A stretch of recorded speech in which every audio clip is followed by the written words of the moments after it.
Welcome to episode 6 of The Seed by Dan Thomas, published in 1967. Adapted for Sci-Fi radio theater production by Galen Porter. In episode 5, Alice met Mad Madelaine, sitting at an easel surrounded by canvases, barbed wire, fence posts, buckets, bedsprings, old auto parts, assorted parts of mannequins, tombstones, tin cans, all sorts of junk imaginable. Despite the bizarre setting, Mad Madelaine had the personality to dominate her surroundings. Mad Madelaine explained she kept these objects because there are some things that are more real than other things. After an uncustomary brief introduction and exchange, Mad Madelaine agreed to let Alice rent a room in her building. As Big Mike put it, the geniuses understand each other. At TexAero, Alice made a programming error. As she corrected her work, she remembered the double cone of Minkowski. This led to her new hypothesis. There are realities more real than other realities, due to the placement of the observer in time and space. But there may exist other realities, perhaps less real, into which the observer might project herself in a non-physical sense. Herein might lie a scientific approach to astral projection. In pursuit of her postulation, Alice persuaded Mad Madelaine to arrange a meeting with Winona, a clairvoyant who traveled in the astral plane. Join us as we witness Alice's meeting with Winona. Winona lived in a geodesic teepee of 2x4s and plywood, far on the city's south side. If Madeleine's directions had not been so specific, Alice would have been intimidated by the huge, posted, positively no admittance signs around the teepee, which was well protected by shrubbery, barbed wire, and cattle guards. And she was intimidated enough by Winona herself. A full-blooded Kiowa with rich chestnut hair flowing nearly to her waist, Winona was a creature of timeless, stunning beauty. She stood taller than Alice in her moccasined feet, and beneath her ripe, sumptuous flesh, Alice sensed powerful strength. As she walked up to the door of her hemispherical teepee, Winona waited with an air of what seemed to be detached amusement. Her broad, almost oriental face canted slightly, her full, sensuous mouth opened in slight smile. So you are the professor? It was a statement, almost mocking. I'm Alice Penfield, not a professor really, although I am a scientist. That's just sort of a nickname. Winona stood looking at her with that mocking smile. A scientist. I don't work very well with scientists. They always want to know how something works, why it works, and what makes it work. It isn't enough for them that it works. Then you've talked with scientists before? Dozens. Psychologists, psychiatrists, psychoanalysts, the whole spread. Most come to prove that what I can do is impossible. But those who do accept it are even worse. They want to analyze, and clairvoyance is like love. Once you start trying to analyze and working out the mechanics of the thing, you sort of blow the whole bit. Know what I mean? Yes, I think I do. Her smile widened. I really believe you do. Maybe you're different. Come on in and we'll talk. Alice followed her into the teepee. Since she'd never been inside one before, she had no basis of comparison. But she found Winona's pad of ultra-modern design. In the polyhedric framework, she recognized the geodesic concepts of Buckminster Fuller. The inside was divided into living areas, with a bedroom suspended on one side and a den studio on the other, both under large panels that could be opened to the sky. In the center, an open, suspended fireplace with a metallic, vented hood took the place of the traditional council fire. The fact that the bed would be susceptible to starlight and moonlight was not lost on Alice. Winona was watching her reaction, still smiling. Can you really read my mind? Some of her thoughts had not been within the realm of good taste. Most of them. But don't worry about it. Anyone can read those kind of thoughts. What confuses me are all those other things in your head. Madelaine told me just enough to get me intrigued. I sense a tremendous drive in you, a great, complex ambition. What are you trying to do? I'm seeking to reduce all pertinent bits of human experience to computer terms. Winona stretched out full length on a couch facing her. Alice tried to keep her thoughts pure. Then you're a scientist, like all of them, analyzing. How can you judge what to put into the machine? How much of beauty? How much of ugliness? How much good? How much evil? How much knowledge? How much ignorance? Don't you see? We each make our own world. There is no one single solitary world to put into your computer and study. It is all subjective. There is my world and your world, and the world of every one of us. Every person on earth has his own. Alice made notes. An interesting thought, but I understand that you live in several worlds, at least on several planes of time. Winona frowned. I don't like to analyze, but I suppose you could say that. You surely understand, though, that this is nothing unusual. There are many clairvoyants alive today, and history is full of them. I am not unique. I am not a freak. But you are gifted. I'll try not to analyze. I'd just like for you to describe your experiences. That's a pretty tall order. All right, I'll get more specific. Madeleine said you spend much of your time in the future. How do you do that? Can you be in two places at once? Do you project your astral body from the physical? See, you're trying to analyze. Well, just describe your sensations, your feelings. What goes through your mind when you take a trip? Winona concentrated for a moment, as if remembering. First, I suppose I go under hypnosis usually and go directly to the astral plane. How do you will this to happen? Winona shrugged. I don't know. I just know that it is going to happen, and then it happens. But you must have some control over it.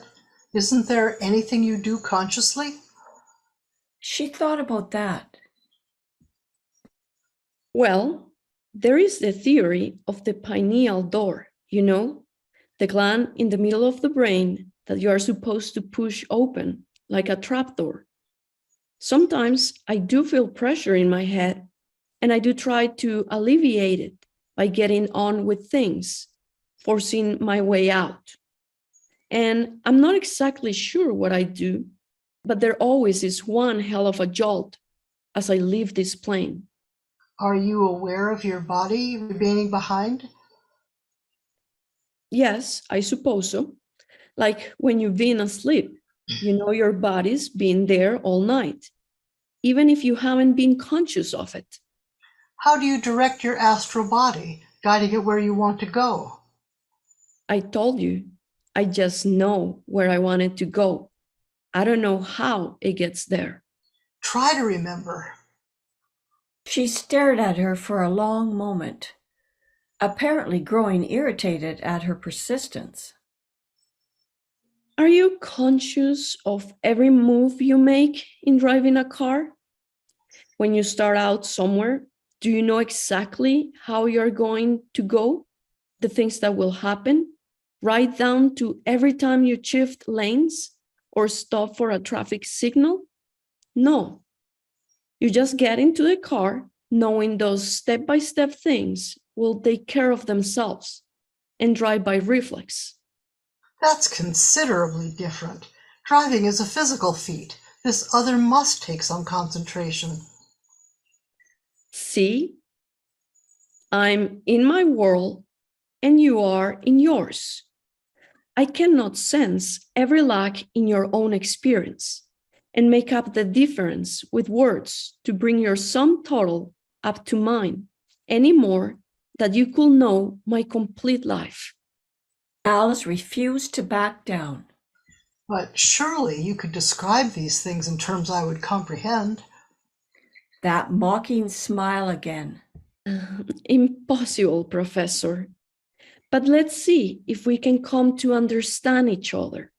I sense that you know the name Edgar Cayce, the Virginia Beach clairvoyant. You sense, right? He probably had more experience than any of us visiting the minds of the greatest physicians living, dead, and probably some yet unborn, to effect some of the most phenomenal cures ever recorded. An unlettered farmer. He couldn't confuse us with words. Have you ever read any of his explanations on how he did it? I believe he said he didn't know. Right. Could you explain to anyone how to think if they've never had a thought in their whole life? Could you tell someone how to see? Of course not. Such things are beyond explanation. Either you can do it or you cannot. That's why scientists have ignored clairvoyance. They cannot find anything concrete to study. Cayce was one of the most fantastic persons of our lifetime, but science has chosen to ignore him because they have no explanation for him. Alice made notes. He believed in reincarnation. Do you? Reincarnation is a certainty. It is the basis of most elemental religions. And although it will shock the bejeebers out of your Christian theologist, the words of Christ can be interpreted in the light of reincarnation.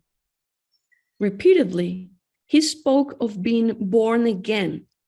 That is the way reincarnation concept works. You are reborn on higher planes until you become one with the absolute. You said you're Christian theologists. I take it you are not a Christian? Winona hesitated. Let's just say that I have gone beyond Christianity to embrace a larger entity.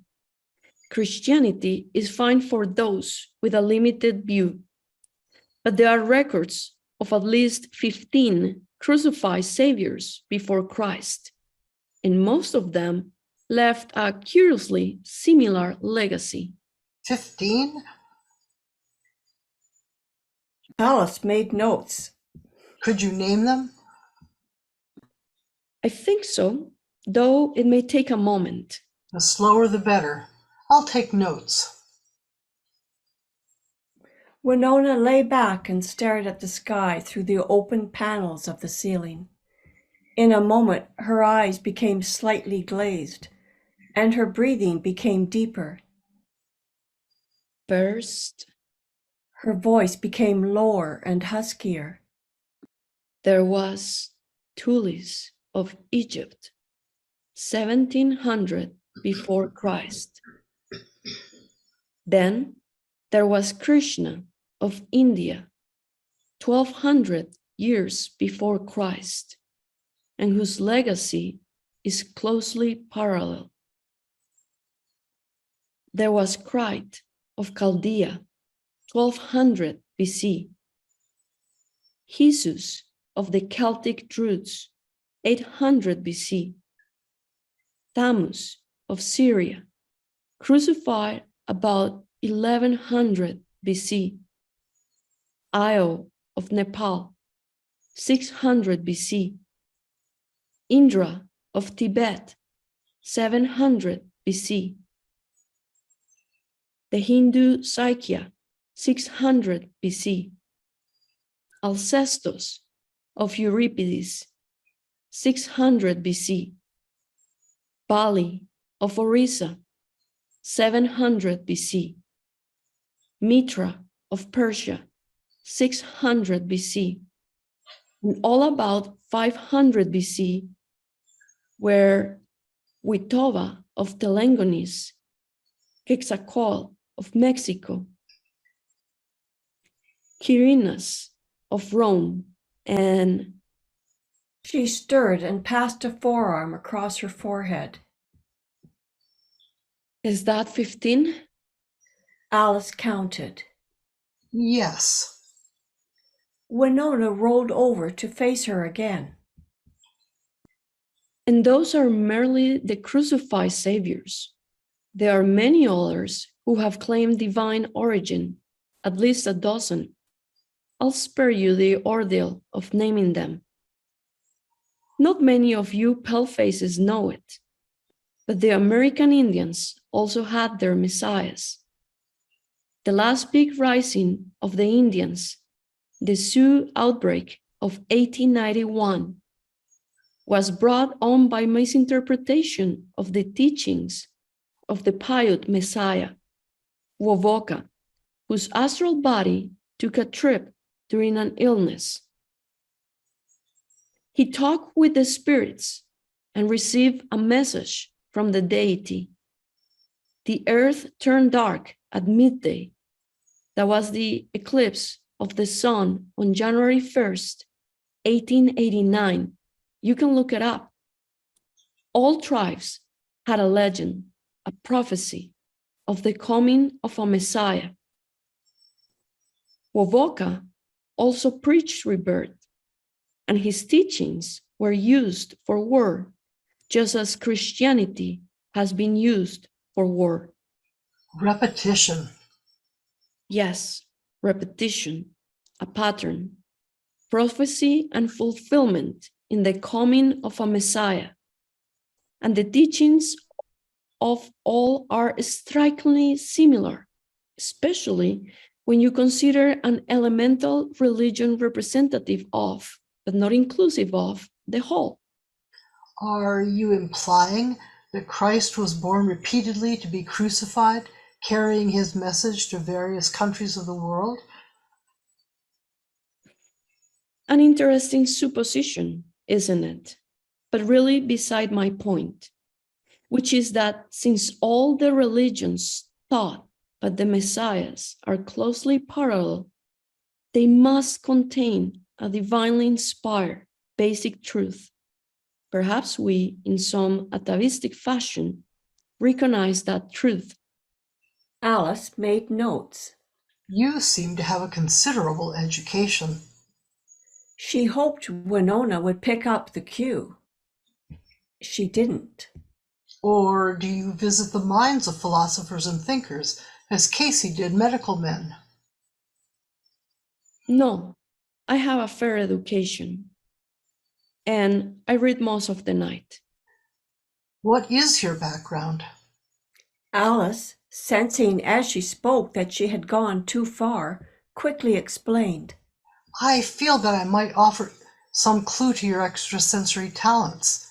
Anything you could tell me would, of course, be in the strictest confidence. Winona studied her for a long moment. Are those notes in code? Yes. Alice thought at first that she might refuse, but then Winona smiled again.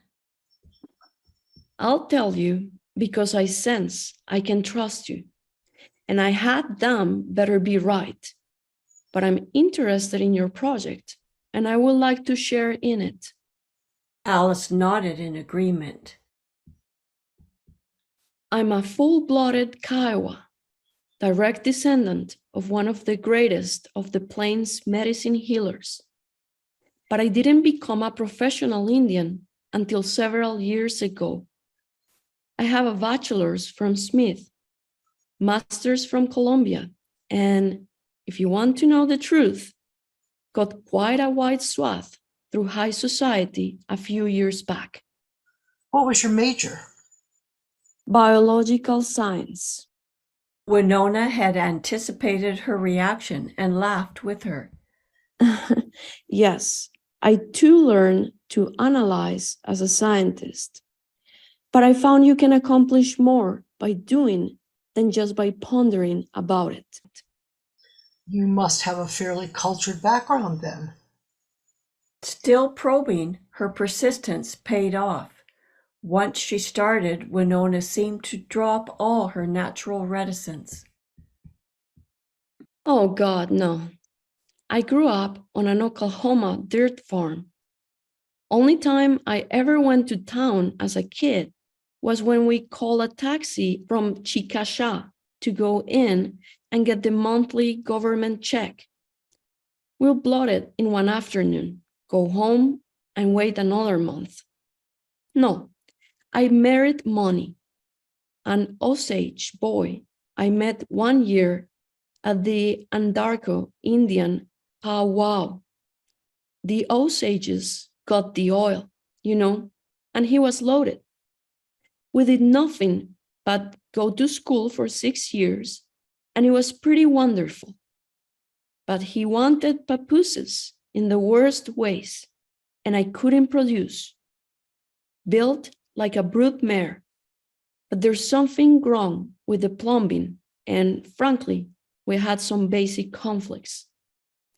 He left me for a Puerto Rican puta that was a known producer. 2 babes in arms and another on the way, his.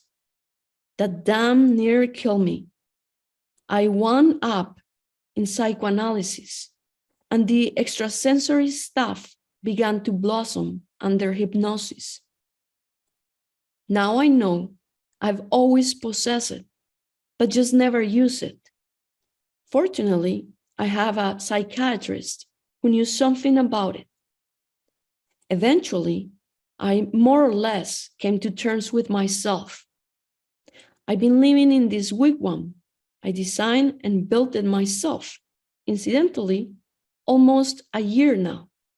It's been fun contemplating my navel, but I'm about to go out of my mind for conversation, which is why I'm telling you all this stuff I've never told anyone before, except, of course, the psychiatrist.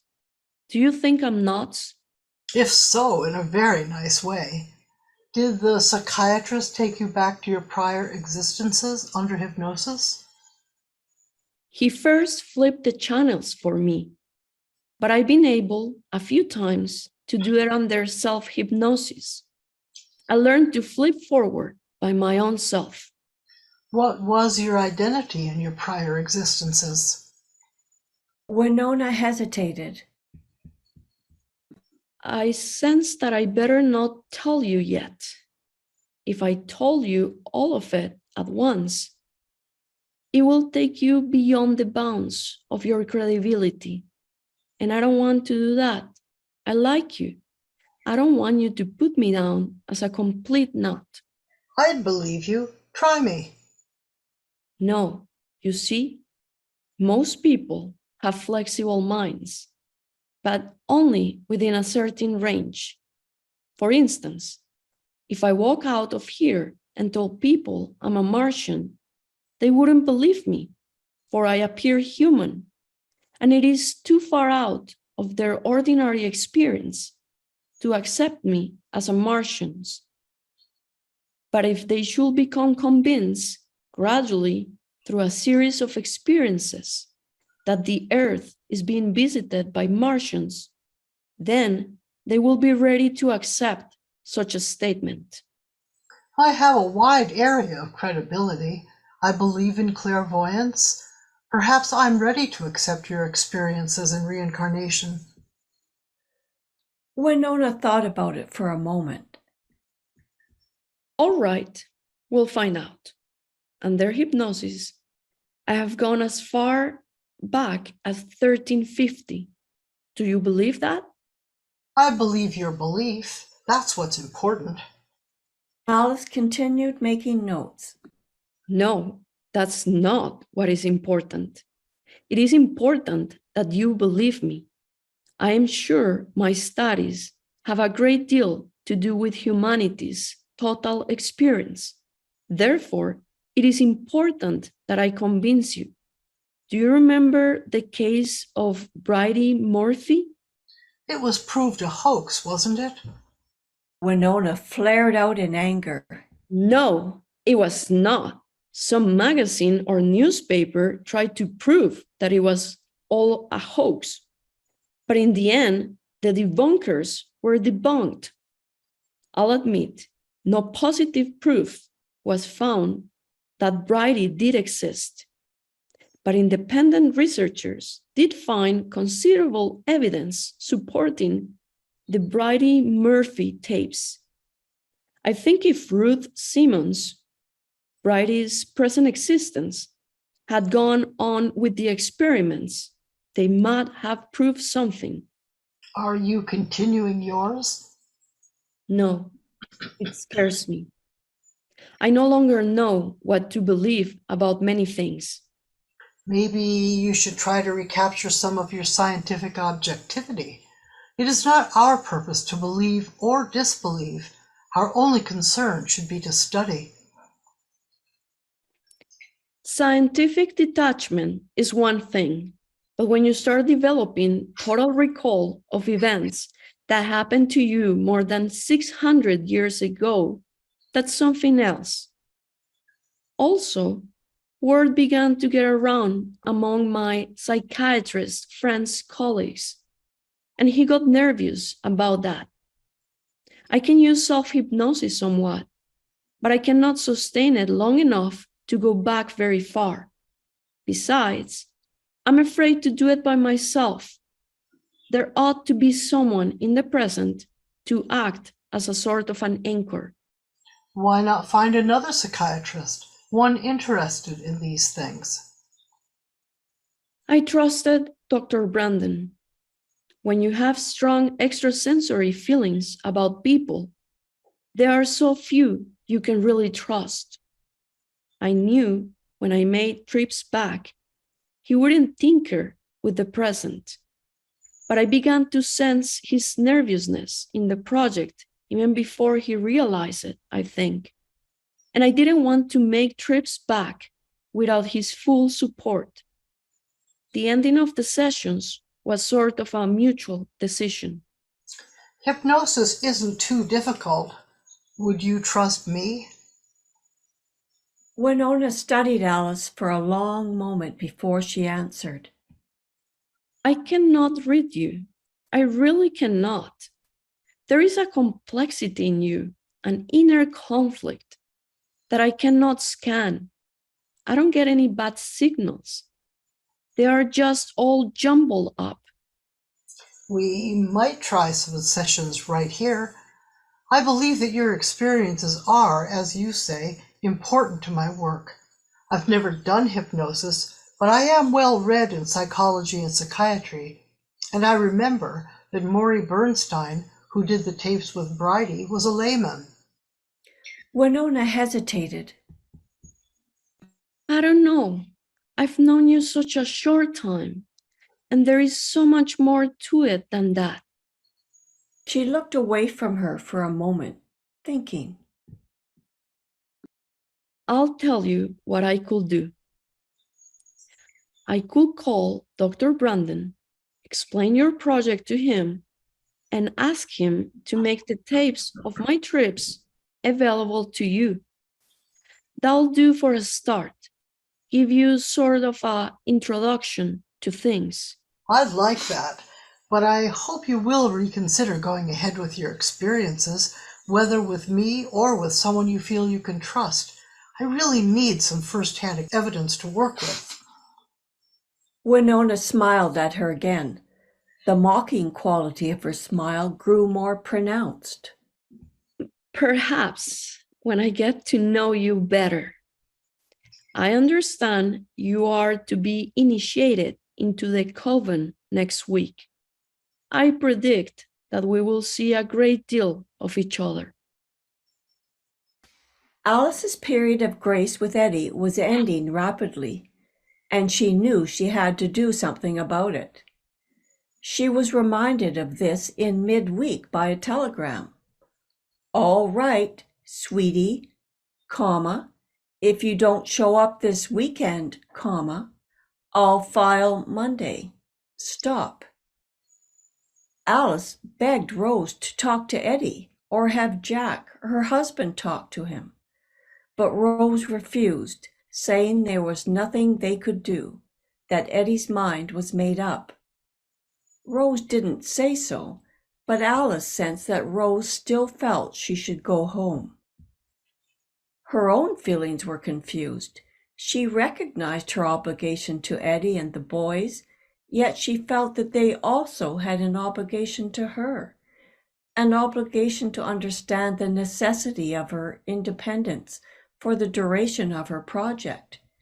If they were in want or required her presence in the slightest, it would be a different situation. Maybe if she promised to come back after her project was completed, he would drop the idea of divorce.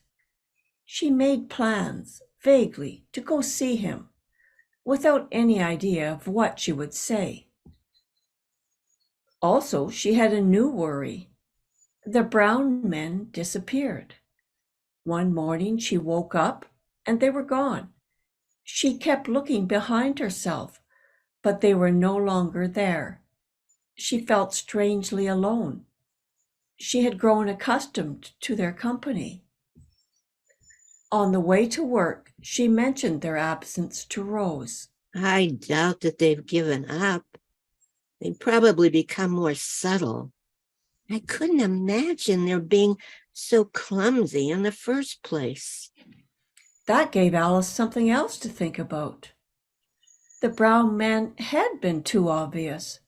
They had wanted her to know they were back there. Perhaps they had tried to scare her off the project and, failing, turned to insidious electronic devices that might be monitoring her every move. Every day when she looked back and they were not there again, she felt a new burst of concern. She searched every square inch of her apartment, crawling into closets and peering into drawers with a lighted mirror, examining every crevice. Remembering Poe's purloined letter, she disassembled such innocuous purloined letter devices as the telephone, toaster, and coffee pot. She found nothing. This only convinced her that the devices were too diabolically clever to be found. She took elaborate precautions. She stuffed extra coats, sweaters, hats, and dark glasses into a large attaché case, abruptly changing her appearance several times a day, emerging from public restrooms as a different woman bound in a different direction. She became adept at strolling into restaurants and then striding briskly through, past startled cooks and out back doors to flee down empty alleys. At night, she often sat up, watching to see if anyone were watching her. One morning at work, Rose stopped by her desk. What's wrong with you? You look like you haven't slept in a week. Alice took out a notepad and wrote, I'm still not being watched. Rose reassured her on the same sheet. I think you are. If they had dropped your case, I would have been told. Rose stuck the note into the shredder by her desk. Taking ultimate precautions, Alice managed to spend brief, valuable time in her new office. She got Mad Madelaine's permission to string barbed wire in the corridor outside her door. From an electronics firm, she bought a TV monitor for $200 and rigged it to a portable. She moved the camera to various corners so she could watch to see if anyone was watching her. Slowly her work progressed. Only a few items, those not found in the multitudinous volumes of history, science, and theology she had perused, remained to be studied. She soon no longer needed TexAero's machines in the preliminary work. She was nearing the point where she could put the whole mass of material into one long, colossal program. All she needed was a little more time to herself. On Saturday, she went to see Eddie. In reconsidering her last visit, she had seen that much unpleasantness had occurred because he did not know beforehand that she was coming. This time, she let him know by telling Rose, who of course would tell her husband, who of course would tell Eddie. Still, she found him coldly aloof. He listened without visible show of emotion, while she patiently explained her need for privacy during her remaining work. When she concluded her plea with a pledge to return as soon as the work was completed, no more than a month at the outside, he shook his head in firm resolution. Not a chance. Either you move back this weekend or I trot right out bright and early Monday morning and tell my lawyer to shoot the works. Alice sat on the hard sofa she'd always hated, but now found strangely comfortable. She contemplated the piece of modern art above the contemporary fireplace and decided it wasn't so bad either. Eddie sat facing her, waiting. He was dressed carefully for the occasion, in snug turtleneck and form-fitting trousers that revealed many of his physical charms and painfully reminded her of the rest. She was foiled with a great longing to return home.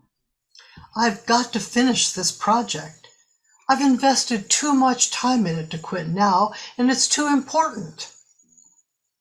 More important than we are? She hesitated. She knew a lie would be defeat. Yes, it is. Can't you understand that what I am doing might very well be the biggest breakthrough in humanity's knowledge ever? His voice shifted to the familiar register of heavy sarcasm. You think so, huh? Well, you want to know what other people think? Maurice Angelico says he feels sorry for you, that you're bound up in what the hell did he call it? A hopeless quest. Rose says she can't decide whether you're nuts or not. Matt says if you don't cut off that crap you're doing, he's going to kick your ass out of the plant. Matt? Who'd Matt say that to? Me? A blinding rage swept over Alice, taking control of her voice, raising it to a shout.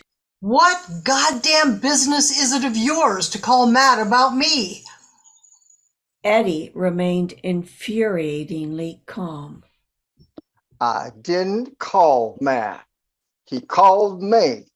He wanted me to talk to you to see if I couldn't, as he put it, talk some sense into Alice before she loses us some fat government contracts. When was that?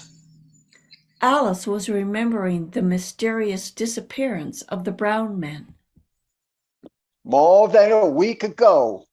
But don't worry. I told them there was no use of my trying to talk sense into you, that I've been trying to do that for years. More than a week ago. That conversation apparently had nothing to do with the disappearance of the brown men then. Alice was now more puzzled than angry. I'm doing my job. What is it that Matt wants? The same thing I want. For you to quit acting like a nut. I can't expect other people to understand what I am doing, although some do. Alice was thinking of Winona. Matt is too stupid to see the possibilities. Rose can see the possibilities, but she's not smart enough to understand. And Maurice Angelico is trying to regain his own faith by finding something, anything to believe in. He's hunting a faith, not facts. Maurice lost his faith? You are crazy. He's a godless minister, and he's so desperate right now that any god will do. Maurice is right. You are a goddamn atheist. An agnostic, maybe, but not an atheist. Maurice Love is an atheist because he no longer believes. He just won't own up to it yet. He's substituting church organization for church gospel, and you and the rest of his congregation are too dense to see it. Eddie started crying. You shouldn't talk that way. Maurice is the godliest man I know. God's gift to women, maybe. Unfortunately, he was also given a brain, and it bothers him because he can't swallow that pap he's preaching. Eddie sobbed louder.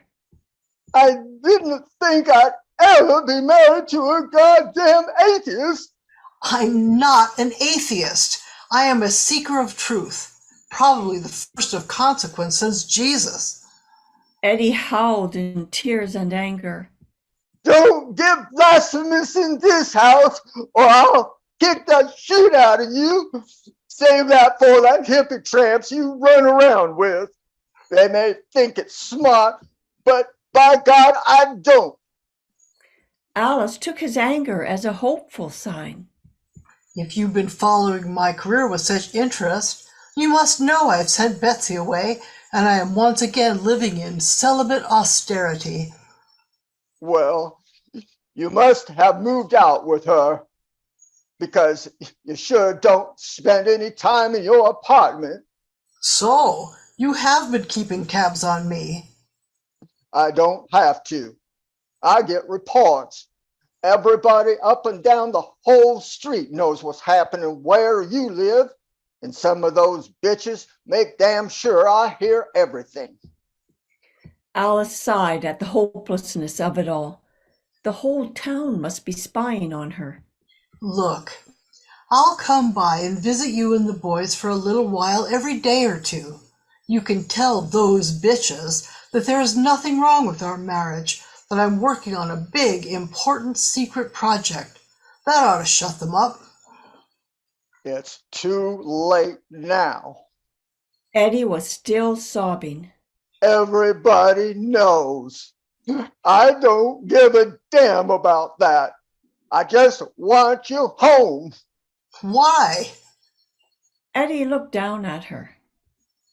Because we need you.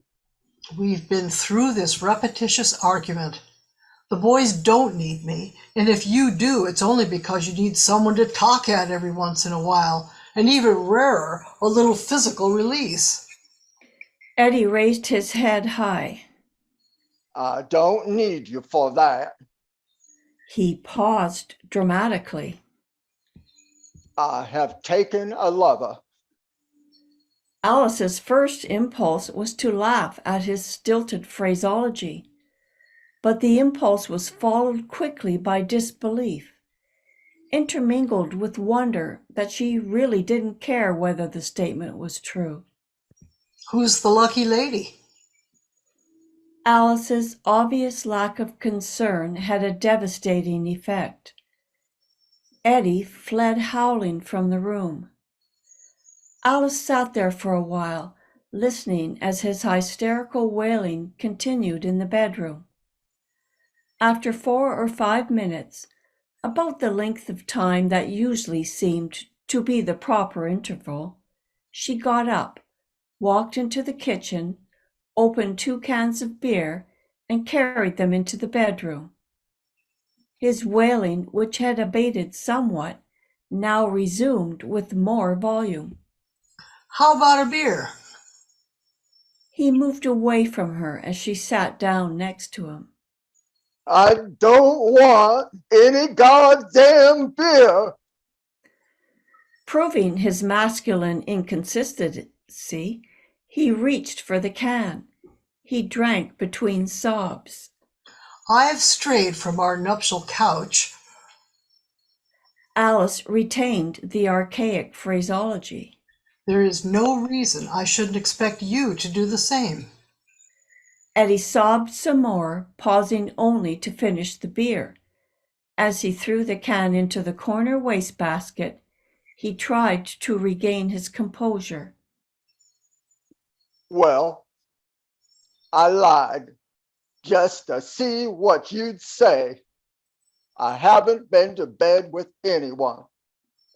Alice shrugged. All right, so you haven't. But I could have. I went to bars and picked up women 2 or 3 times, but I didn't let them do anything. Why not? Alice was curious. Because I didn't like their goddamn looks.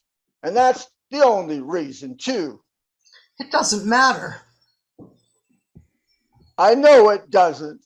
That's just the point. You don't give a goddamn about anything anymore except yourself and that damn project.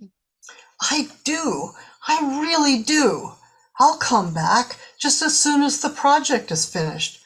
Maybe in 2 or 3 weeks. With visible effort, Eddie composed himself. No. I know what I have to do to regain my self-respect. I'm going down Monday and file. I'll fight it. You can do as you goddamn please. Just don't come around here expecting anything, because you don't have a thing here anymore, Buster.